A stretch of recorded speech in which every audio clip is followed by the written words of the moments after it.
네, 안녕하세요. 세무법인 신화의 사적인 이야기 최신사 박준용 세무사입니다. 오늘 주제는 요새 각광받고 있는 틱톡이라는 플랫폼에 관한 세무 컨텐츠에 대해서 준비를 해봤습니다. 엔잡러의 시대죠. 그냥 본업 이외에도 좀 부회적인 소득을 좀 올릴 수 있는 플랫폼들 중에 가장 인기를 끄는 것이 틱톡인데요. 작년, 재작년 했을 때는 저희가 SNS나 공구 아니면 유튜브 이런 문의들이 좀 많았었는데 점점 틱톡 쪽으로 옮겨가는 것 같아요. 그래서 이런 틱톡 세무에 대해서 한번 정리를 하고자 자리를 마련해봤습니다.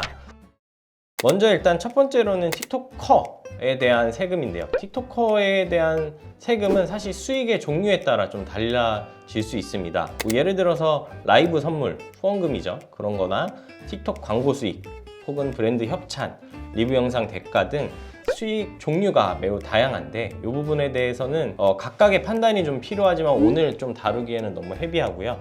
일단 첫 번째 원칙, 현금으로 출금되면 전부 소득이라고 보면 됩니다.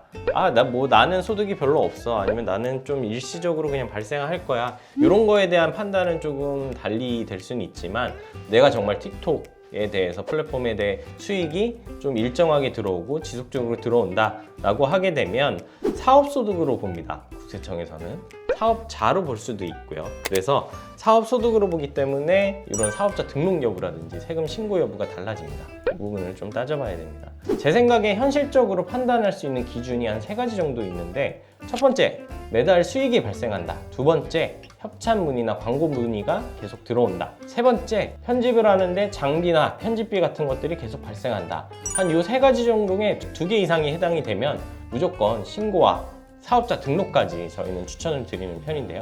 이 부분을 기준으로 삼아서 한번 판단해 보시길 바랍니다. 자, 그러면 내가 틱톡 그 플랫폼에 대한 수익이 생겼어요. 그러면 크게 2가지 세금이 문제가 되거든요.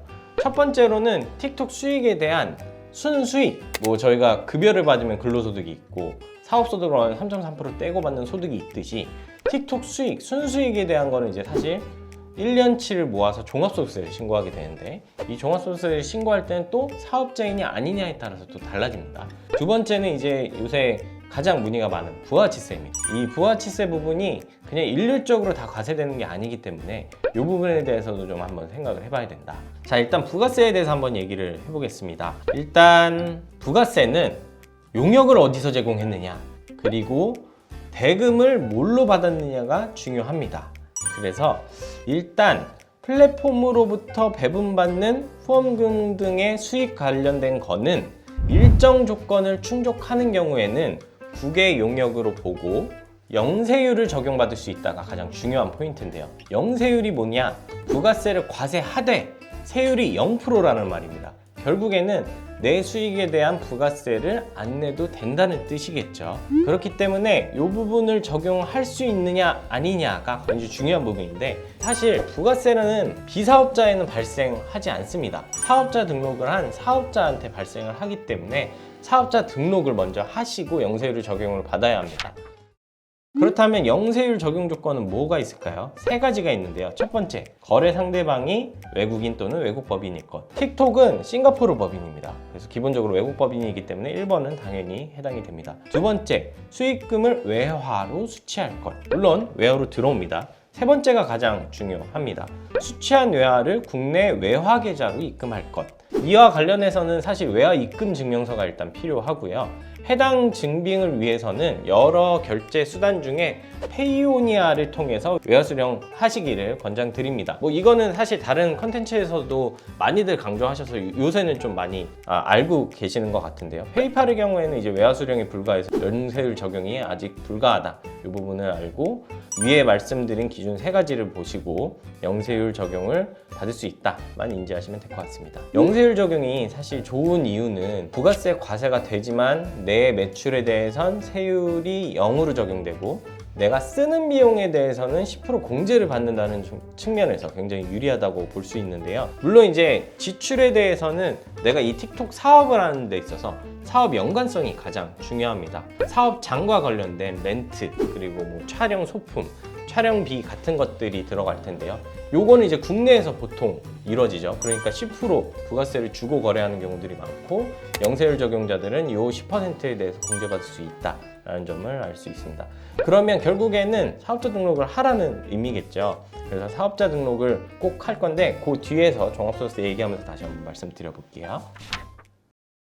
그리고 부가세 관련해서 한 가지는 이제 그 플랫폼 수익과 다르게 국내에서 제공하는 용역의 대가, 아까 제가 이제 어디서 용역을 제공하느냐가 중요하다라고 말씀드렸는데, 국내에서 제공하는 용역의 대가는 다른 사업자와 동일하게 10% 부가세가 과세된다는 점을 좀 말씀드리고 싶어요. 예를 들어서 뭐 국내 브랜드 광고 대행에 대한 대가나 아니면 이제 뭐 틱톡이 아닌 다른 국내 플랫폼 관련된 수익은 외화 수령이 전제가 되지 않기 때문에 부가치세 10%가 과세가 된다.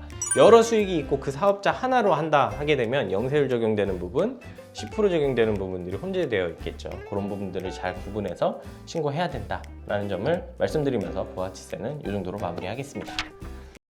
네, 결국에는 1년 동안 번 수익에 대해서 세금은 종합소득세로 냅니다. 이 종합소득세 때문에 아주 골치가 아프신 분들이 많고, 특히나 이렇게 소득이 급증하시는 분들은 갑자기 세금 폭탄을 맞기 때문에 당황하시는 분들이 많습니다. 이 부분에 대해서 좀 감면받을 수 있는 방법을 말씀드리려고 하는데요.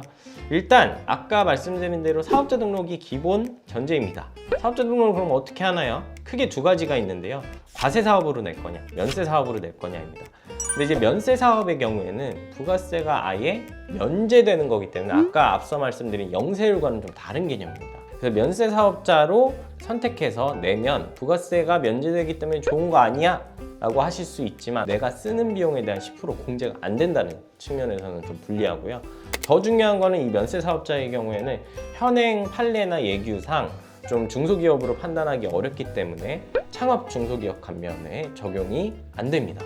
네, 그래서 이제 면세 사업자는 좀 접어두고 과세 사업자로 내야지 감면과 공제가 된다라고 보실 수 있는데요. 미디어 컨텐츠 창작업, 이제 업종 코드상으로는 921505인데 이걸로 이제 사업자 등록을 해야 된다.